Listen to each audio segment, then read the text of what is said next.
Greetings, my fancy friends. Welcome back to the channel. And today, I'm going to be talking about Corporate Retreat, directed by Aaron Fisher. Yeah. The film is about a group of young executives whose luxury vacation turns into a bloody survival against a vengeful CEO. Okay, let me start out by saying that I personally do not like making videos where I rant and just destroy movies. I personally enjoy making reviews more about, the good things about movies. I love to see the good in any film. And when I saw the trailer for this film, I knew it was going to be bad. Like, it looked like it was going to be a blatant ripoff of The Menu, mixed with a bit of horror and gore elements like Saw. And what I got instead was a film that is so fundamentally broken on every single level that I just had to talk about it. I'm not kidding when I say that everything in this film is broken. Every single thing, from the editing, the characters, the acting, the cinematography, the story structure, the story itself, everything about this film is just wrong. There is a lot to unpack about this film, and I mean it when I say from the very first scene, something just felt off.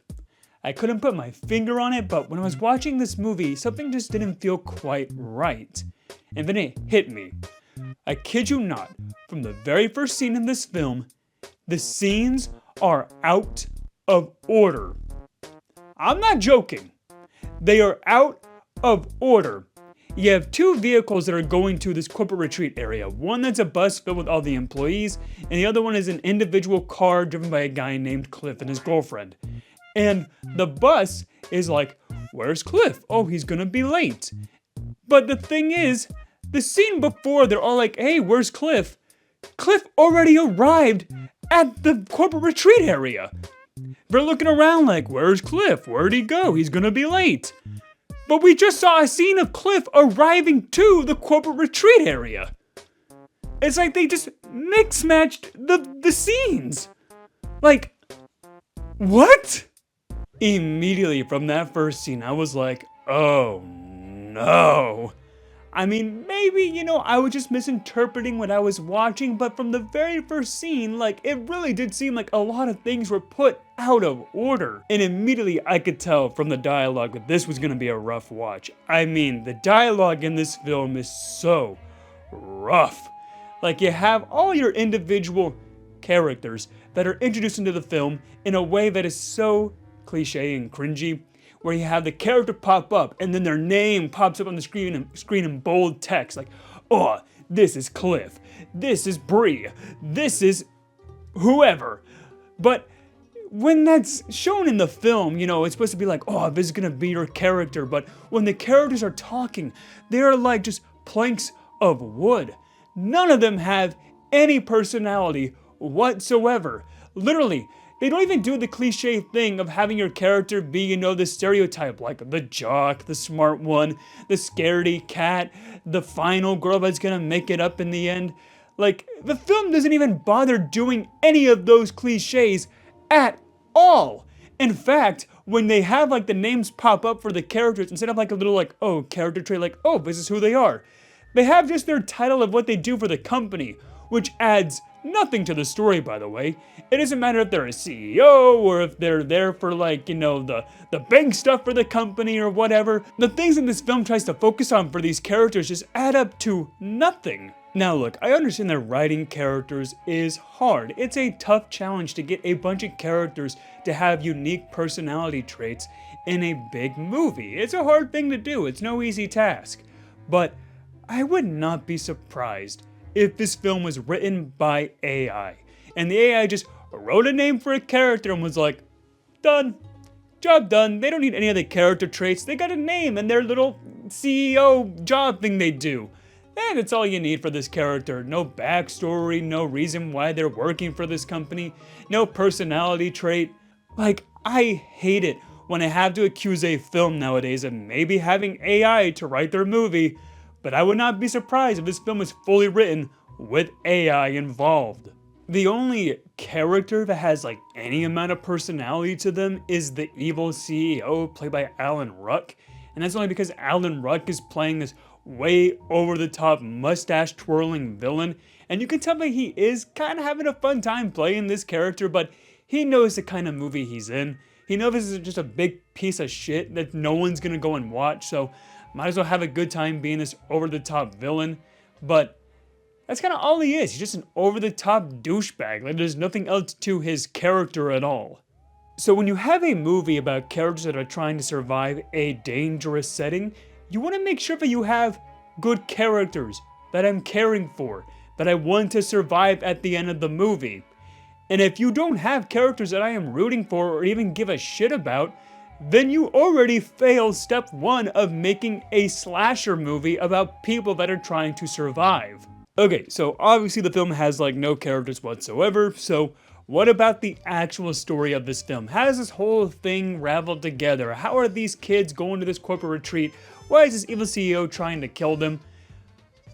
Let's strap in and see if this makes any damn sense. So we learn that these tech bros have kicked their old boss out of the company and now have all the shareholders and all the investments in this company.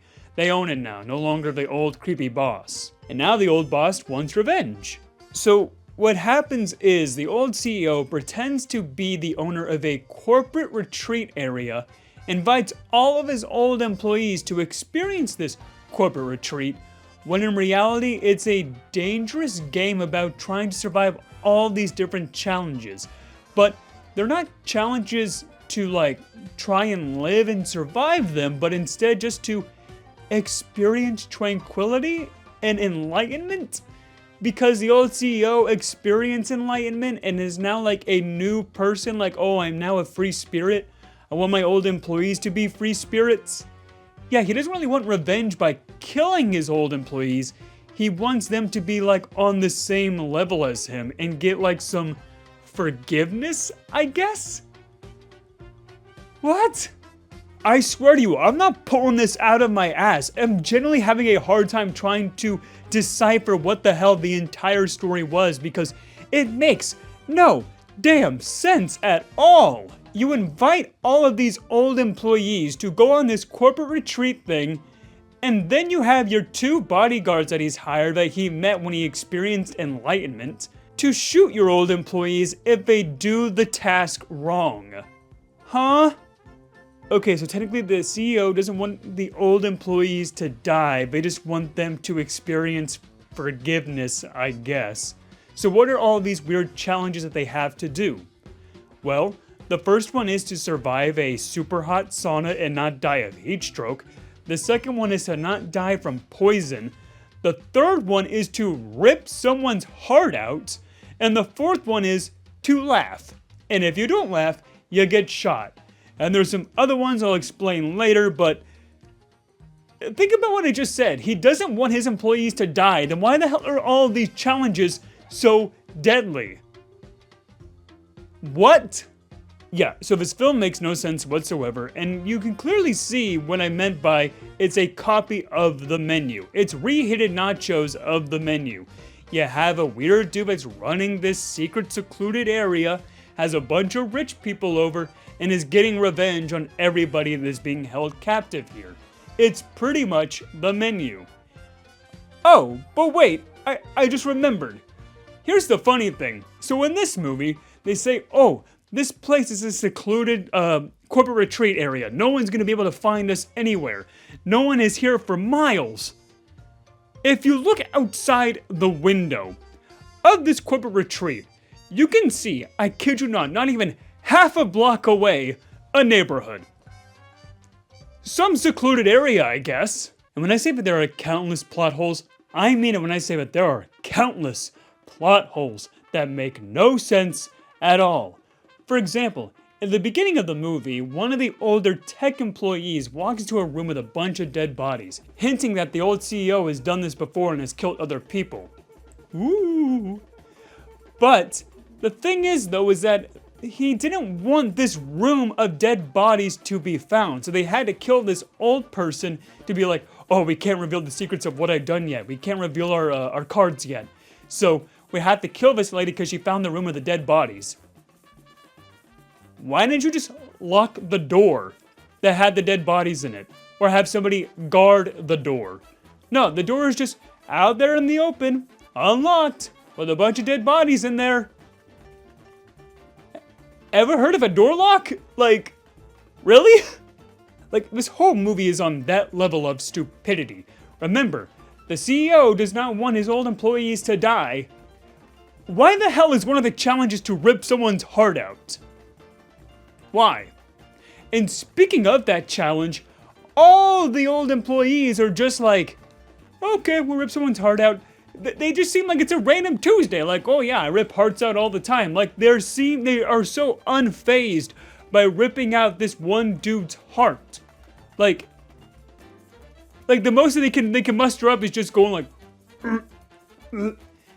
if I saw a dude rip out someone's heart, I'm running away. And all of these inept scenes are just elevated in stupidity thanks to the terrible acting in this movie. I mean, I already mentioned that they can't even muster up a single emotion when someone's ripping out someone's heart. But there are some other moments too. Like this one girlfriend that sees her boyfriend literally get shot in the face, and the most she can muster up is not a tear, not a little whimper, just a, that's it. Like, you literally see someone get shot in the fucking face, and the most you can do is... And another part at the end of the movie where, like, a dude has to, like, impale his ears and knees with, like, these needles and whatever, and he, like, passes out and dies, and this other dude is just like, man, he's dead. Like, in that tone of voice, like, I kid you not, like, he literally sees his coworker, his friend, have to, like, impale his ears, impale his knees, and just die on the floor, and the most he can muster up is, I have seen middle school plays with better acting than this movie. The acting is either way over the top, or no emotion at all, no in between. The moments where they're supposed to be all somber and melodramatic, those scenes are over the top, and the scenes with intense action and intense gore and violence, the acting is just, like, that's it. But is a film in that so bad it's good category, like a film you can just laugh at with your friends? Kind of, but the issue is that the pacing in this movie is so slow. I kid you not, scenes go on forever and ever, and I'm like, nothing is being added to the story here, nothing else is like happening at all. It's just scenes that are going on for 10 minutes of just nothing happening. Like, remember that challenge that I mentioned where everybody had to laugh or they die? Well, that scene goes on for what feels like 20 freaking minutes. Somebody walking up, laughing, next person walking up, laughing, next person walking up, laughing, with zero tension at all. None whatsoever. And it is like that for pretty much every challenge that these guys go through. Each individual employee coming up, doing the challenge. Next employee coming up, doing the challenge. And it's always the last one during the challenge that dies, so it's just like 5 minutes of like all these kids doing these challenges and nothing happening. Then of course the last one has to die because something has to happen during these freaking challenges, or else what's the point? But breathe. Breathe. And the cinematography is downright inept as well, because you have scenes where a character is talking, and literally, when they're talking, their face is in the corner of the shot and like cut off by the top of the shot as well. It's like they forgot to put the camera where it was supposed to be for the person that was speaking, and they focused on somebody else. There's some weird like Dutch angles too that go on for way too long and are just so awkward to look at. All of the cinematography here is like borderline middle school levels of quality. Like, what the fuck happened? Okay, so there has to at least be like one thing that's good about this movie, just one at least. And yeah, kind of, it's the practical effects for the gore and blood. That stuff is somewhat decent. I assume that's where like all the money went into the budget here, because some of the stuff they do with like eyeballs and whatnot is pretty gruesome, and I won't even say like cool, it's just, that's an impressive practical effect, good job. I'm sure you put a lot of money into that, but I don't care. Like, that's just the best way to put it. Just this movie's just, like nothing's good about it. Like, look, I hate ranting about movies. I do. Like, I love to talk about the good things in movies because I hope to make a movie one day. And I know that it's hard. It really is hard, but I hope this director can learn from this movie and learn where he went wrong and just make a better movie next time.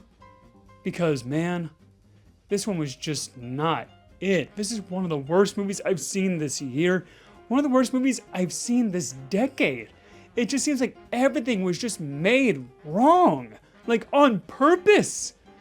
But, I don't know. I don't know. Which is why I'm gonna give Corporate Retreats the unholy top hat. To all my fancy friends out there, thank you so much for watching. If it's your first time here and you like what you've seen, be sure to subscribe for more content. And have you seen Corporate Retreat? If you have, I envy you. But if you did, let me know what you thought about it in the comments down below. Hope you have a fantastic night. And as always, stay fancy.